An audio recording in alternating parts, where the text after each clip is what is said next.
gotta do it. You gotta make sure you good. So we got another young brother coming up. He having some car trouble. Playoff Kev definitely gonna come up here. He let me know, dog, I'm still on my way. I appreciate it. It's an honor to be on the show, so I'm definitely gonna make my way through there. Excuse me. So I need to get this out first. This Saturday we gonna be back on Worcester and Dairy, giving out food. We trying to get a little bit more food this time. We're going to be doing it until it get too cold for us to be out there, and then PSA going to find a venue of some sort to be able to get the food away. Like the week before last, our folks came out in that community, man. They showed me a lot of love. I just wanted to show them some love. We had the babies out there working with us. I appreciate all y'all that tipped them and was asked for donations and all that. We just want to make sure the kids is good and get an experience of like helping people. You know what I'm saying? That was a dope experience for me. I've done these things before. PSA has been at plenty of events about the community. This was like one John where it really was word of mouth. Like word of mouth really still is important out here. We still got to talk to people face to face, make that phone call right there on the spot. You know, so many people from that community came around and was like, yo, my girlfriend just pulled up on the block with all this food, told us to come around. Like so many people pulled up on me and was like, yo, somebody just gave me the call. It wasn't, we didn't post anything, none of that. And we had 5 pallets of food out there. All the food, they came and got everything.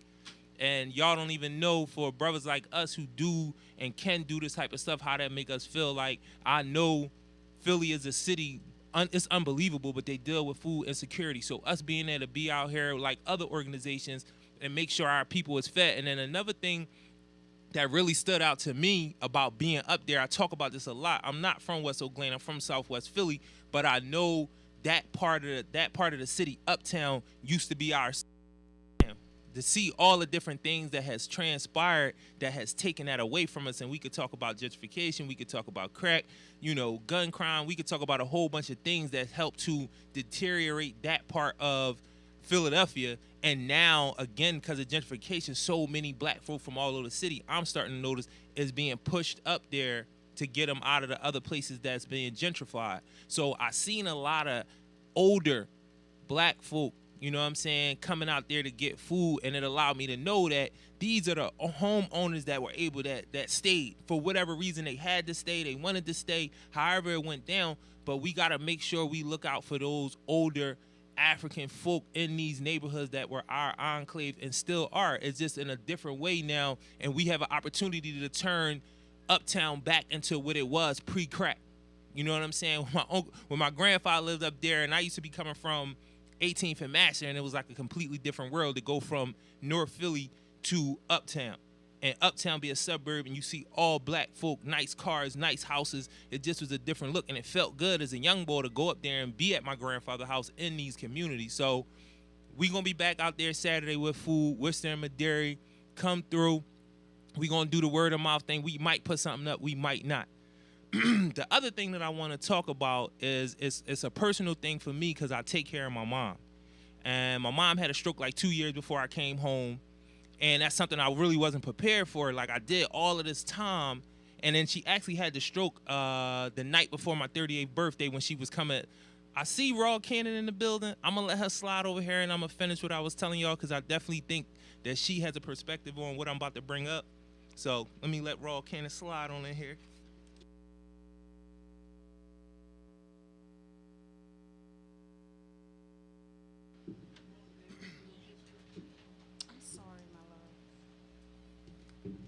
So the energy in the room always change. My brother Biz in here and the executive producer in here, it just don't, the John don't empty in this John. Even like though your head is big, you know what I mean? It's that still John needs definitely some. big, figuratively and literally. Yes. So yeah, I definitely got a big head. But listen, right? I was explaining, you know, my situation with my mom. I've been home 3 years. I've been taking care of my mom since day one. Like, I did 20 years. Day one, I'm taking care of my mom. I wasn't expecting her to be like this. I had, like, people be like, yo, it's an easy job. And then for me, it's not. Like, it's emotionally, like, physically, I can do everything. You know what I'm saying? I could do everything. Like, cleaning her, like, washing her up and stuff like that, taking her to the bathroom. I don't like doing that stuff, but I'm able to do it. I know how she want to be clean, so forth and so on, but it's not something that I really want to do. Right. I just always imagine my mom is she liked to have a good time. You know what I mean? My mom would be when we lived in North Philly, my mom had parties all the time. You know, they had a friends group. You know, my mom got friends that she's had that I consider all of them like aunts for over 40 years. And she was always the one to kind of like dictate the moves amongst her friend group. She was the one that when somebody was sick, she went to their house. When somebody was having a baby, they even came and stayed with us. My mom went and took care of them. Weddings. She was like organizing, always moving around. So now for her to be trapped in her body, you feel what I'm saying? Mm-hmm. And this is not how I expected her to be. Like, I expected to be able to, like, celebrate with her. You know what I'm saying? Like, really move around with my mom. And then the other part of that for me is, like, everything that goes on with her is attached to my life now. Right. You know what I'm saying? So that's been a struggle for me. And I'm actually about to take a step back from, like, working with my mom because I need some time. You know what I mean? I'm talking about this is because the PUA just stopped. It just ended Saturday. Mm-hmm. Right. And one of the ways that affected me and my mom was caregivers don't really get paid no money. Like, they don't get paid. And then the other thing is I'm a 40-plus-year-old man making $11, $12, $13, $14 an hour is not money. No.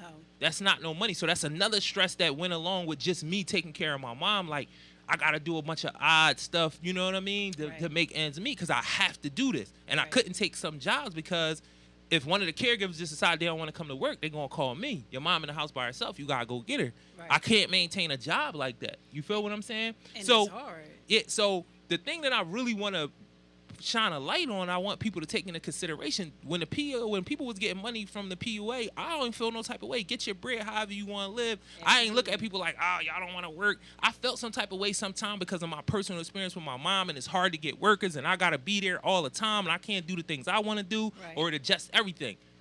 But now that that's over, I know that a lot of people is going to come back into the field. A lot of for hiring signs and all that. Yeah. But this is my point. They don't get paid enough money. They don't. And I learned a lot about having a home health aid agency. They get $19 from the state. So one of the reasons why during the PUA, a lot of our seniors and disabled weren't getting quality help, wasn't getting enough help. It just wasn't a lot of people out there to help them is because unemployment is giving them more money than they would make taking care of you. Mm-hmm. So why do that? And it can be a high-stress job, and you are a frontline worker. Mm-hmm. So I had a couple conversations with some people like, how can we push legislation or get with the right people to raise that $19 that the state gives to home health aid agencies, raise it to like $25. So the people who taking care of your folks can get paid $17, $18 an hour. Mm-hmm. Start at 15, not 10, 25, 11. When I first came home, 40 years old, I'm getting paid $11 an hour to take care of my mom. Right. Because they trying to figure out a way how they gonna get their money out of this $19. You know what I'm saying? Right. So I just want some feedback on that. Like, is that the approach to make it a little bit better? Try to get the state to give more than $19 to these companies so they can break the money down a little better and the caregivers can get more money? Mm-hmm. Or is it another approach? Or is this just a professionalism thing or people being lazy? Or what is it? I think it's the money thing. I think it's a combination of a number of different things. And one of the things that you mentioned was about the state and legislation and, raising that $19 an hour. And part of that is healthcare. Right. So we have these healthcare plans that you have to go through with a lot of these agencies to get the services. Right. So you figure that's why one of the things that get pushed in a lot of these elections is healthcare. Mm-hmm. And most of the time, our elderly and disabled are getting Medicare. It may be the AARP, or it may be the other one. It's another one. The Keystone. They got Keystone. Keystone is Keystone. They got different Jones. See, all right, so Medicaid. Like my mom got Keystone. Now Medicaid and Medicare is the ones who are paying them. They get their money. Medicaid, Medicare pays Keystone and Cigna. Right. That's who my mom got. Keystone and Cigna. Right. So those are state programs. Mm-hmm. So they from the gate, the medical coverage that they have is limiting. Right. And it puts not only the people who are needing the care at a disadvantage because for one, they only going to get a certain quality of care because of what these insurance companies is willing to pay. Right. So it's legislation and it's insurance companies. You know, the insurance companies they got a whole dictating the pace right now. They got a whole big old thing that they are pushing. Right. Because they really don't, and it's sad to say this, but they work big with pharmaceutical companies, and the pharmaceutical companies is the ones that's getting the money. Yeah, they the ones that's dictating, really dictating the pace. Because my cousin, and this is a little off, but my cousin, she works at Penn Medicine. I think I brought this up before, and she was like, the pharmaceutical companies don't have no shame about what they coming into the hospitals to push. Right. Like, they go into the offices with the doctors and all that and be like, yo, you gotta, that's why everything, they try to give you a script for everything. Because, and it's agenda for the doctors as well. Exactly. And the pharmaceutical companies say that again? Yeah. Yeah. They cannot, you can't come to them and they can't recommend you do some holistic kind of healing. No, they can't. Because it's against And they getting kickback. Yeah, they getting kicked. The doctors are getting direct line kickback. Like, I would love to have somebody on here to explain it. Like, I had this nurse group, and I got their number. I'm gonna try to get them back on. They work, well, they have their own organization, but most of them work at Pitt. So you can kind of get information from both ends. And I'm gonna definitely try to get them on because I do want to know who do we go to push that to get that $19 to $25. Like, who's really going to, is a pharmaceutical company dictating it?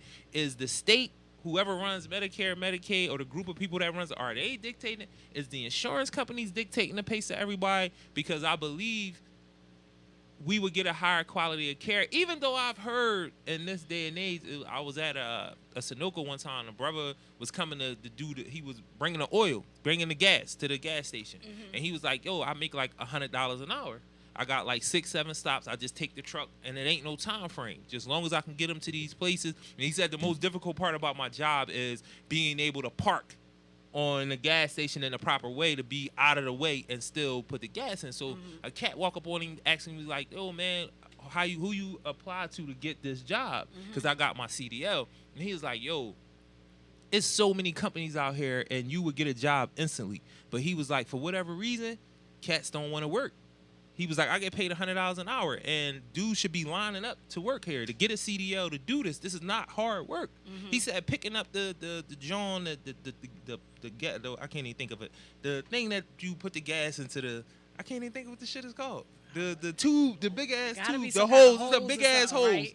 This big ass hose. He said that John could become burdensome at times, but he was like, I got 6 stops. There is no time frame, and I get paid $100 an hour. Right. And he like, young boys, anybody that's able-bodied, he was like, yo, dudes is retiring and nobody trying to get these jobs. And he was like, to me, it just seemed like it's a culture of people that don't want to work. And I kind of beg to differ. No, this is what he said, but I'm just saying in terms of, I'm only saying that as far as that's a job that's pretty easy to get. For the most part, it pays really good money. Everybody pretty much know how are not young guys and young women lining up to get this couple dollars. You could travel. It's a lot that goes into it. You know what I mean? And I'm only saying that in comparison to if I'm saying that the answer to the problem with caregivers and elderly and disabled is the fact about the money. Like, they not getting paid enough. That's why they not willing to work, or they'll leave a job, and it's not a job they scared to lose, but that puts your folks in jeopardy.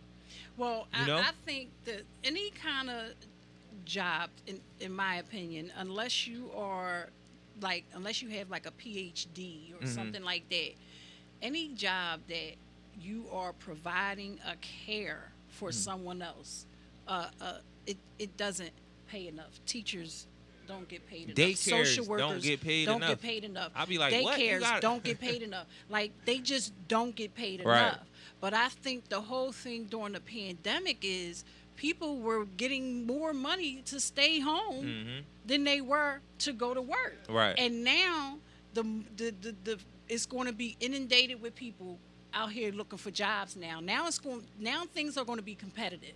It's crazy. This the crazy part about that. It's kind of like a lineup, John, right? Because now that unemployment is over, right? You got all these jobs that are starting to require that you take the vaccine. Yeah. And people at the hospital not going back to work because they like, no, I'm not taking that. So the hospital is hiring like crazy. Like they always hiring like crazy, but it's really crazy now. So it's like, yes. Okay, we made y'all comfortable, and this is just a theory. We made y'all comfortable with the PUA. The pandemic rollout, even a great point that you made, and I want to elaborate on that, is people didn't want to go back to work just because of the pandemic, because they work in close proximity with these older folks. So yes. that was another issue. And when you said that, it yes. just jogged my memory. That's another reason why people didn't want to work with older folks and disabled, right. because they felt like they could give it to somebody, they can get it. Exactly. But now, and they had the PUA and a bunch of other things to kind of keep them afloat while it was going on. But now they like, listen, we ain't giving y'all that no more. And all y'all that didn't want to take the vaccine is like, do you want to work? And that's the pharmaceutical companies. Now the pharmaceutical companies come back to us now because it's like, the more people we can get to take this, the more we can roll these vaccinations out in the state, or they gonna pay us all this money to keep producing and producing something that's probably not even doing anything or doing something. That's another argument, because I talked to somebody earlier. It was like, I'm so tired of these people who don't want to take vaccinations. I'm one of those people. It's a lot. You know what I'm saying? It's a lot to it, but it's a lot. That's another part of it too. Like, yeah, like, yo, do you want to work? Because we not giving y'all no bread no more. But do you want to work? Yeah. All these hiring signs, everywhere you go, everybody hiring. Everybody is hiring. You're getting all types of emails in your inboxes now from like, I saw your, I'm like, and what? I feel like, and this is anecdotal. This is anecdotal, but I feel like all the jobs that's like start $15 and up, they want you to be vaccinated. Everything that's fit. And this is anecdotal. I'm not saying I actually know this for sure, but I'm just thinking McDonald's is not asking nobody to get vaccinated. And all the places, and they do food. And I just do McDonald's out there, but it's a bunch of places that only give 13, 14. They not asking for people to get vaccinated. All of the jobs that will probably pay you more, 15, 16, 17 hours an hour, they're starting to ask. And again, this is anecdotal. I don't know for sure. I'm just trying to, I think it is, but I don't know. Right. You know what I mean? Right. Established places usually gonna pay a little higher wage, and they want you to get vaccinated. Right. You know what I'm saying? Right. I see. We got this guy right here. When we say you come back, he really listens. This guy right here, I really appreciate this guy. When we say we want you to come back, this our good brother right here. He never let us down. He never let us down. Whenever you see him, and this is a good interview always, because I like talking to this brother and I like his perspective. So, but whenever you see him, you know whoever was supposed to be here didn't pull up, and my man showed up to make sure everything was everything. He the filling guy. You gotta have people for every role. But guess what? He got something to contribute. Exactly. So and every time I come here, I'm coming from the gym. No, listen, yo, man, I need to go to that's a whole nother conversation. Yeah, I really need to get in it. I'm out of control right now. Out of pocket is not it. I'm out of control. But we talking about the conversation really kind of about I'm a caregiver. I take care of my mom. They only give. Yeah. That's why I kind of been like looking at you as I'm talking, because I know what your situation is as well. You know what I mean? And that's my brother Biz, a partner of the show. Oh, all right. So what we trying to figure out is do people just not want to work? Is they lining us up with the PUA? Is the way to get caregivers to work harder? Is it to get that $19 that they giving home health aid companies, the state giving them 19? Do we need to get some legislation or something to raise that to 25? Like, I'm only just speaking from the standpoint of how I was affected with the PUA with taking care of my mom. It was so hard to get caregivers because they like, why would I come here and do this work when I'm getting paid more to stay at home right now? And the risk of COVID. Right, and the risk of COVID. You know what I'm Right. saying? And then we also threw in there, I heard a brother saying that he feel like this is a culture of people who don't want to work. You know what I mean? As far as caregivers, Just period, but caregivers kind of went into it from my experience. You know I just know with the caregivers, it's a lot that go into that because I'm sure you're dealing with it, and I'm actually dealing with it. I got elderly in my family that we're trying to deal with, and going through the different trials and turns of that. Sometimes you got to deal with repercussions like you got to sign over your house to get home health care. You feel what I'm saying? Like these are things that you have to think and go into. Like they work their whole life to try to get this house, and now when they go, they got to give it up for you to take care of them. You feel what I'm saying? Right. So it's a lot that goes into that. So I don't know what angle y'all was coming at before I came in. So the most important. Yeah, and I mean, but that's. But then now that it's over. Yeah, but now that it's over, it's like I just made. This is an anecdotal, John, but I just said, damn, it's all the jobs that's $15 and less. They not asking you to be vaccinated, but if you can make 15 or more, they like, hey, if y'all want to work at these better jobs, y'all might want to. And I don't know if that's the case. I'm just going by the hospital because I have my daughter's mom works at the hospital, and she like, listen, so many people didn't come to work or not coming back because they don't want to get vaccinated, so they hiring like crazy. So anybody that's trying to get a job at the hospital, this is the time like to get good. Like she working 7 to 3. You know what I mean? Coming straight in. That's unheard of at a hospital. You know what I'm saying? You know the saying, a hit dog, a holler? No doubt. You know what I'm saying? Everything. One thing I learned going through journey of life, man, everything ain't for everybody. Right. You know what I mean? And personal accountability comes into play, It's out there. Some people gonna take it. Right. And we both know a lot of people ain't. Yeah. You know what I mean? A lot of people looking for shortcuts. Yeah. Listen, and that's the thing. I'm sitting here like, I don't trust medicine. Because I've read the history of medicine in America as it pertains to black people. It's not no old stuff. But this is the funny thing about it, though. You know that it's a lot of things that's like tried and true. They actually do work. Right. And then it's a lot of stuff that's a little nefarious. Like, you kind of trying to test this out on me. Y'all not even all the way sure because y'all trying to make money. Y'all trying to sell medicine, so forth and so on. I had asked somebody, it's for whatever reason that you don't want to get the vaccine or, it's up to you. Right. But not knowing what's in it, I don't think that's a good reason. Right. You know what I'm saying? Like, because and let's be all the way honest. There's a lot of things that we are doing out here that ain't good for our bodies. Yeah. Because I used to say that when the pandemic first went down, when everybody running around with masks on, I'm like, y'all running around with masks on still fucking raw. I don't understand. Like that's shocking to me.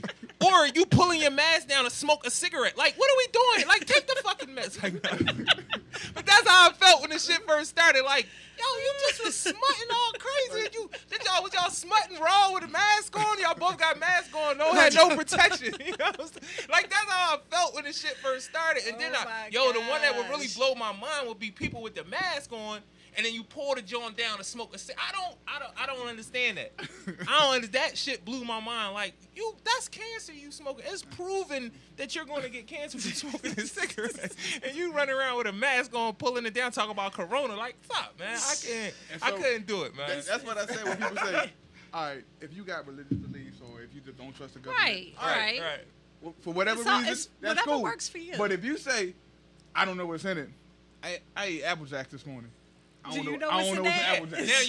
Now that John, you can run with that John too, like with the food John, because I've had a lot of those conversations, like, everything we eating is bad and this, that, no, it ain't that it's bad. But you don't know what's. I don't know what's in it. No, that's true. I bet you ever look at the names of some of the ingredients and you look at this stuff like, what is this stuff? You don't know what that is. So what I'm saying is, the not knowing what's in it. No, I got you. Now this is what I will say. Other reasons. This is what I will say to that. You're right about that. But my thing more along the lines of we do certain things and then 10 years down the line, it's like, oh, this was proven to cause this. And it was FDA approved and all. And then anybody that want to kind of really get a good understanding of why the FDA or the USDA are not good judgments in terms of food or drugs that you're going to use, look at Food Inc. Because business comes into everything. Money comes into everything. Like, if you see how they really make decisions and who they let be on these boards to make decisions and what interests and agendas that they have, shit that we never get to think about, because we dealing with the everyday struggle. But Food Inc. is a great job to show you why something that the FDA approved, and then 10 years later, somebody got cancer. You know what I mean? So that's not a good... Thalidomide, cocaine. Yeah. Cocaine. I mean, that was actually part of definitely. Yeah. And I mean, when you think about it like that, that's going to come with anything. You know, it's been household products that you use that, you know, they taking things out of household products because it was poisonous to kids and poisonous to, so, you know, everything is going to be trial and error. Right. And you know, years down the line, something is going to end up that, oh, this, you know, could cause this.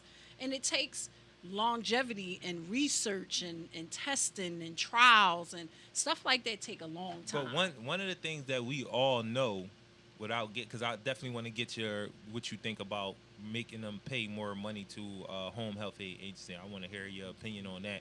But the thing that we definitely know for a fact is the more natural, the better for you. That's true. The alternate medicine, as they say. That's true. Like really trying to find out what your body responds to, like really being in tune to your music, rhythms, vibrations, laughing, drinking a lot of water, like stuff that's not really hard that you do every day. If you understand how that ties into your health, you know, food that doesn't go bad, you probably shouldn't eat. Not probably shouldn't eat it. You shouldn't eat it. If it don't go bad, it's not actually alive. It don't got enzymes and stuff in it. It's not good food. If you can leave it in your cabinet for 3, 4, 5, 6 months, and we all eat this type of processed food. We do. But you need to be more mindful of eating more fresh food. We know that these things work for a fact. Holistic approaches to medicine, alternate medicine. Living, eating. Yes. Everything. The people you around, all of that deals with your health. Yes. So I do know from being upstate, never going to the hospital, almost never getting sick. Yo, it's about what you eating and with how you take care of your body. Like, I haven't been on my shit the way I should, but I know that for a fact. But you can avoid the hospital for a long ass time. But you know what that takes though? It takes discipline. Information and discipline. Information, research. Like, you got to put work into it. You feel what I'm saying? And once you put work into yourself, but it's also an economic standpoint to it too. Yeah. Because it's not access. The good food costs a lot of money. And it's not accidental though. You know what I mean? It's not accidental. It's not at all. And that's the agenda. And that's one of the reasons that we got this show today. You know, like resources, because the agenda is being pushed in our black community for multiple different things. You know, I mean, we fighting to get most easy things are bad for you. Like most things that they put right in your face, they put right around you. Absolutely. Are bad for you. It's not good for you. Liquor stores, all that stuff is easily accessible. Corner. It's all right there. You see it. The Chinese stores on every other corner, you know. Exactly. But I mean, it's and you know, that's part of that agenda that they push in for us. And you know, it's a shame. Like fresh food markets and stuff like that. Places right being food corner, deserts, right around crazy. the corner, the supermarket right around the corner. That supermarket done changed so many times, and it's just like the access to good quality, fresh food is just not there the way it should be. Right. And then not only that, because it's not so accessible, you gotta eat. And we train that we got to get up and go to work every day.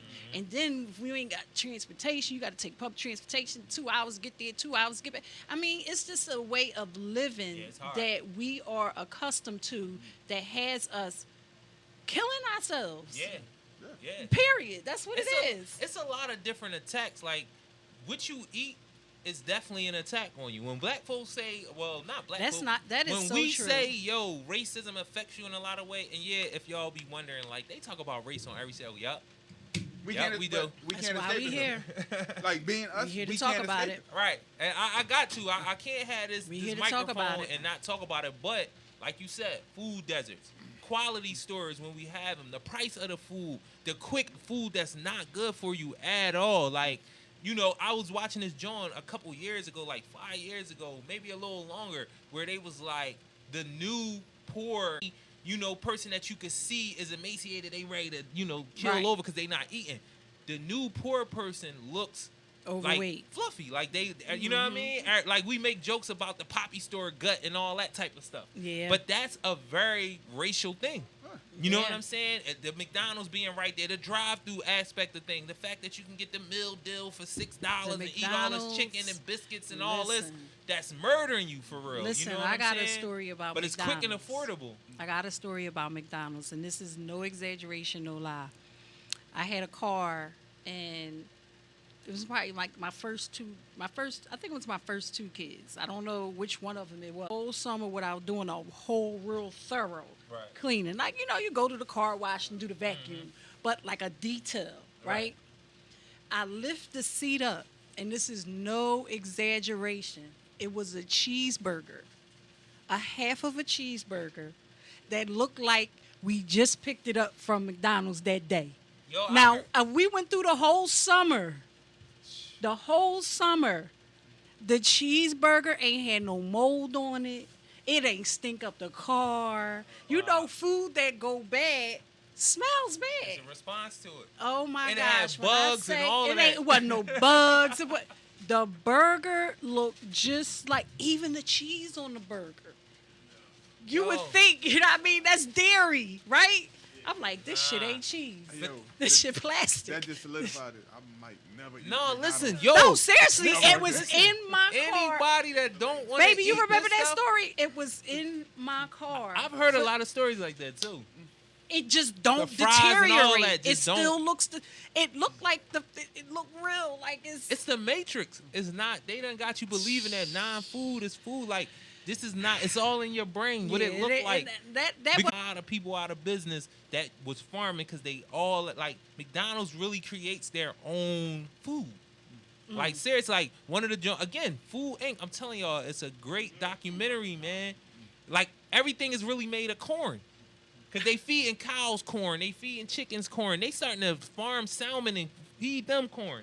And that's where you get salmonella and mad cow disease and all that because they're eating a diet that's not natural to them. You know what I'm saying? And they living in conditions that's not natural. And these are the diseases that come out from that because they got this engineered corn that they feed all of them. Right. So the food that you eating is not really food, and as we think about food, is really like corn. Like, it's all just, and it's this specialized corn. It ain't the regular corn either. That ain't food. That's not real corn. This shit is crazy. I'm telling you, I keep saying it. I need everybody to go watch that, man. That joint crazy when they really show you how the food go down. Like, it's a crazy thing, man. But getting back on, before we go to my sister, with the say her name, but I really want to try to have the PSA fan. That's one of the reasons why I brought this up.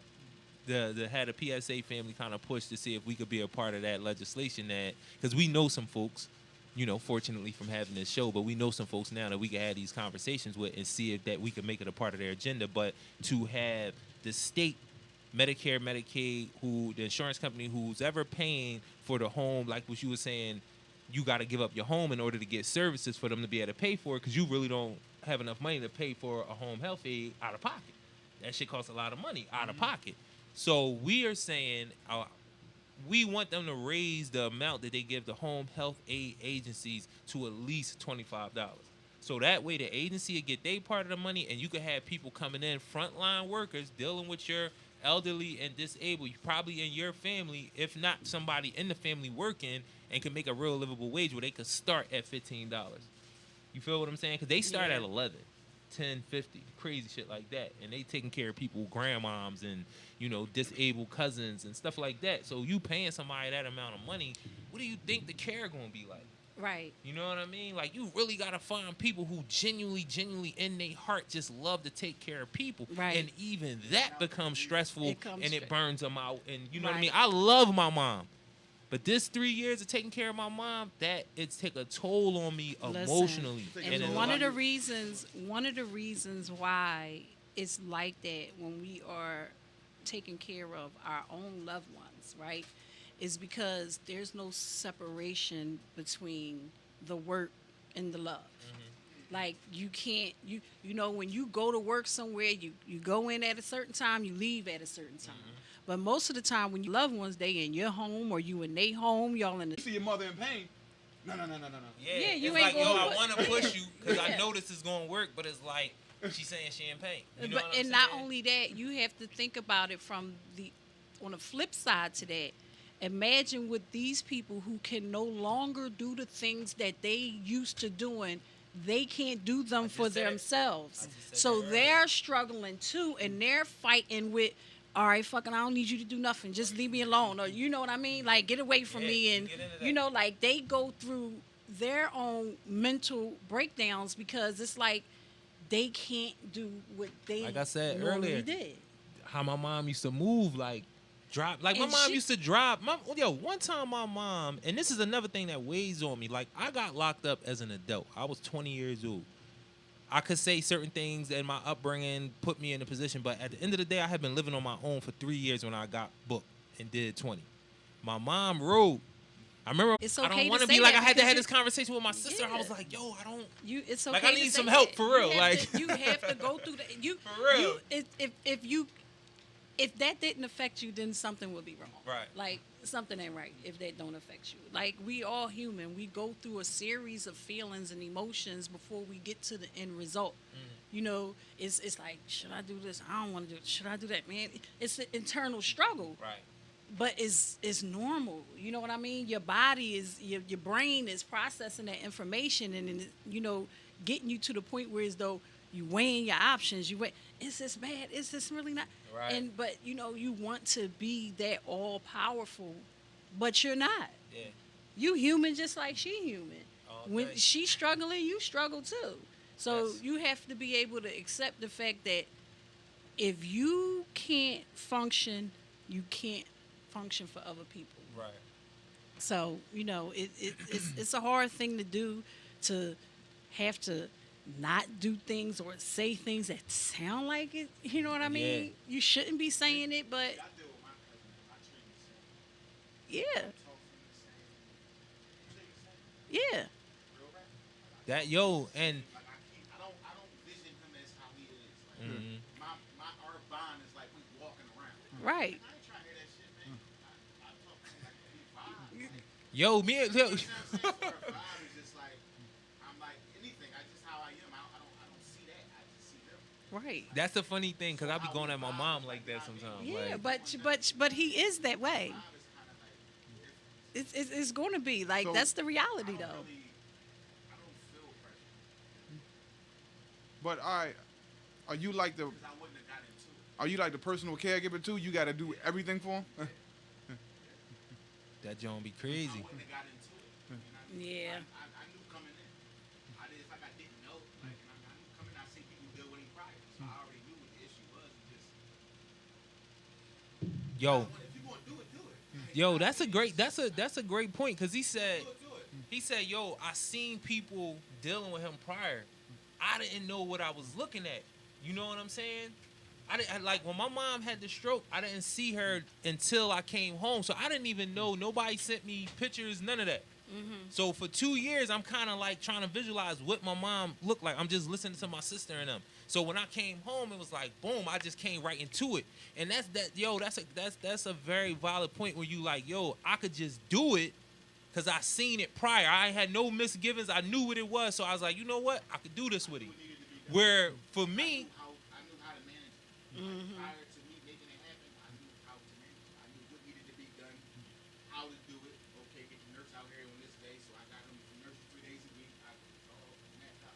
Yeah. and that's the thing. But Like, that's the thing, to getting the nurses is important. I had Getting to put it together. Getting Like, that support. You have to have that support. You won't be successful without it. no, you got You to. won't be successful without it. Come out 3 times a week. Yeah. My wife is tremendous. She helped me the greatest. So, you know what I mean? But Yeah. that's, They don't do. all right, that's the thing. Having a support system where Yeah.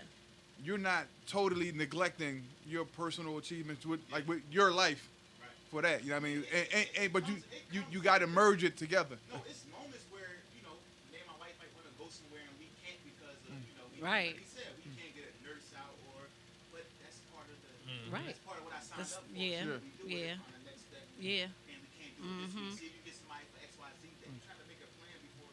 You can't I don't let it stress me. Yeah. It's going to add on to something else. You know Right. what I'm saying? It's too much. But that's life. Like, you know, you know, in part of the things that causes a lot of people to have breakdowns or, you know, lose it sometimes is just the normal stress buildup and not having the ability to say, no, I ain't going to do that because it's going to be too much. Actually stress themselves out. I see it happen a lot. Yeah. People just go like, yo, solution to a problem. And they still won't. Yeah.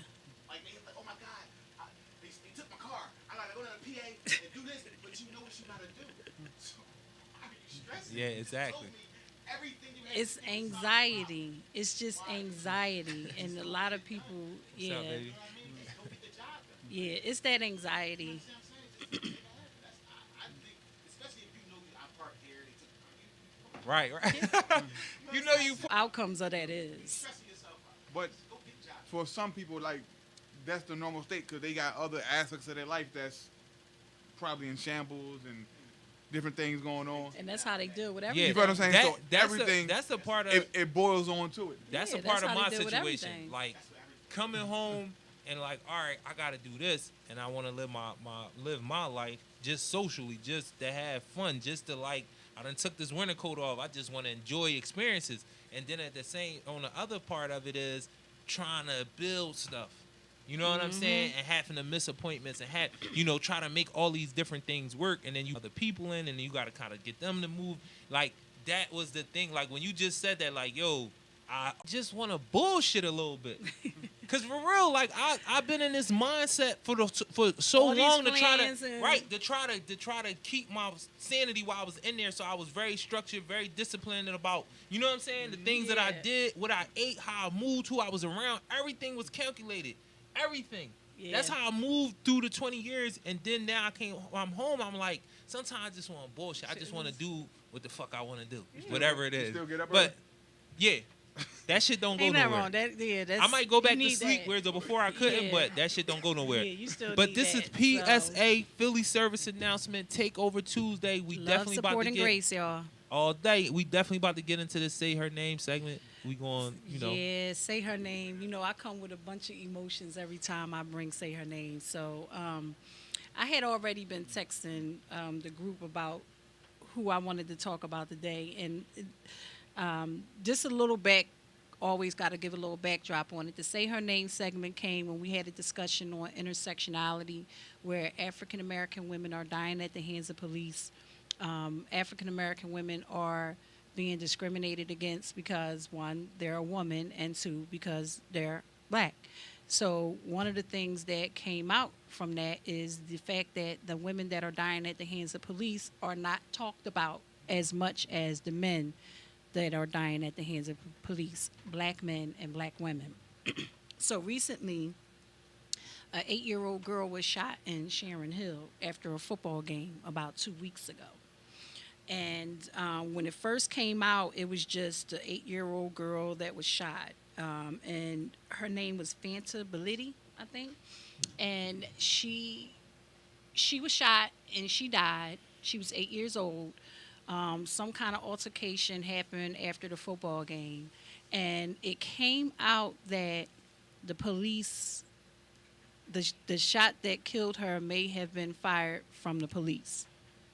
So we've had a discussion. Well, I was texting back and forth because everything that I searched for on the internet, and I need somebody to show me, because everywhere I look, all the different articles, strong possibility, there's a chance, there's a strong possibility, there's a chance. I don't see it documented that the police killed this young girl. Right. It was their bullet that killed this little 8-year-old girl.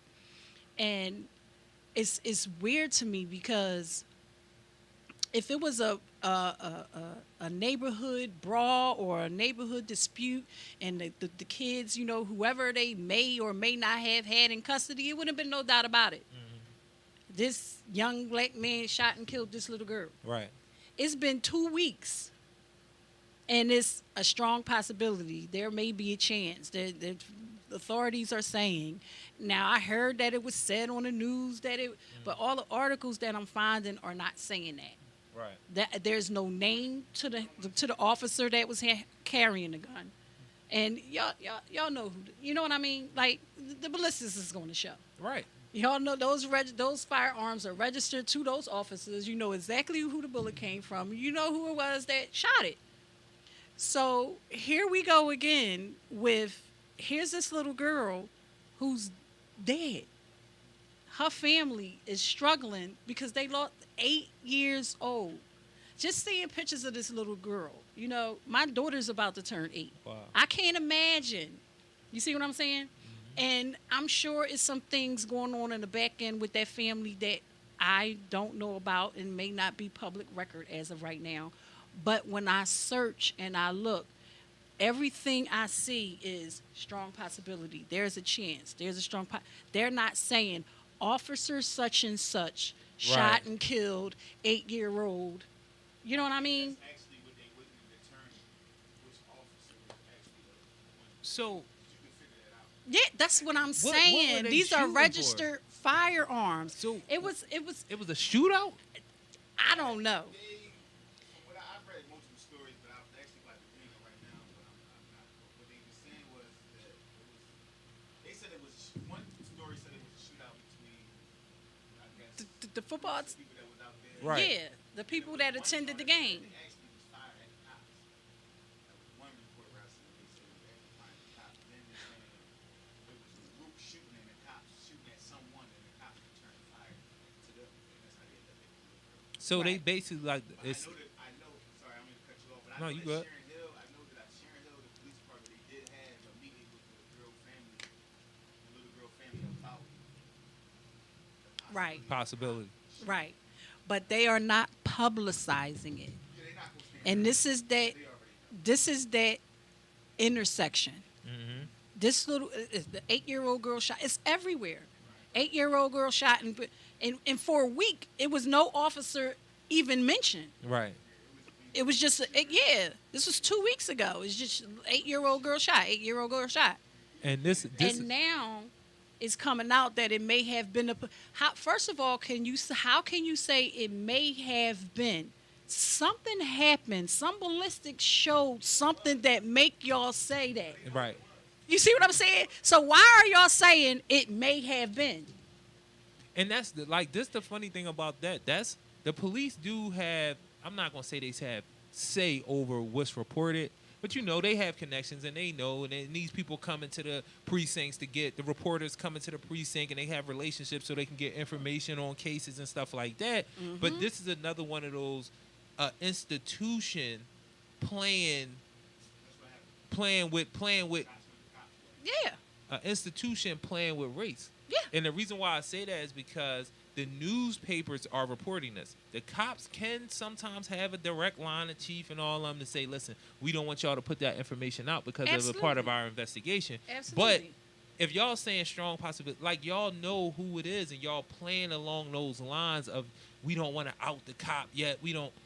But if it's the other end, like you said, y'all gonna put whoever y'all think did it Y'all in gonna the. villainize Y'all them. gonna Right. villainize And it then we before gonna y'all find- even can prove that Right. they actually did it. And it's again, this is not one of those intersectionality. It's not happening. It's not happening with the police. It's happening with media. It's happening with print media. These people who are putting these stories out, y'all not giving all the information or not being conclusive because of race, because Right. of the institution that for the cops. Like y'all working. You can basically say kind of like for the cops. That's why y'all report stuff slant. And this happens across the country. You can Yeah. read stories where reporters are not always being prompted not to put the cop out there. They just don't do it. Right. Or they know more of the story. They're like, oh, we going to write this part of it right now for whatever reason. And you can come up with whatever your reason is. Because we going give you the story first. Right. We going to make sure you get the first, much. We But going when to it's give y'all us- the story. We'll throw anything out there and y'all got to figure it out on they'll book you and be like, yo, figure that shit out on the pills. Yeah. We know the information Yeah. is iffy. We know you might have didn't do it. The DA might got evidence he ain't put out there. If you can figure this shit out on the back end, that's how you going to get it. Otherwise, you getting railroaded. Like I say in my case all the time, all right, I did what y'all said I did, but y'all got all of these laws and policies and legislation in place that say I was only supposed to get this amount of time because I was all these mitigating circumstances I had. Honor student, was working, was in college, this is first time offender. All of this stuff that was supposed to keep me from getting the max, and y'all gave me the max as like a punishment because why would you take this to trial? Why are you going to trial with this? You feel what I'm saying? So it's like, and you see that in a lot of cases where you will challenge us, get like- booked for something and get a higher sentence than what you're supposed to get. And people not willing to argue or fight it because it's like, man, you was out there in the mix. This is what you got. Nah, though we supposed to still have our rights. So even if I get booked, I still have rights. Just because I got locked up for it don't mean my rights leave the day that they lock me up. But that's how we get treated with sentencing, enhancements, all of this crazy stuff. When you see people of opposite, you see white folks going, the numbers look drastically different. I get locked up for something, they get probation. They get a 1 to 2, I get a 3 to 6. They get a 3 to 6, I get a 7.5 to 15. It's like, right. It's a crazy thing. That's where the systematic come in. Like, right. It's different institutions, educational systems. That's executive branch. All these work against you. Where most of the time most people just break because it's coming from all angles. That's where the frustration comes into play. That's a big part of the say her name when we talk about we have to we do concentrate on the police and they definitely need to be concentrated on, but we need to concentrate on print media, virtual, however the media is being put out there, because their slant is a racial part too, where it's like we don't care about. You gotta remember we black press. Out. We got to remember that everybody that's associated.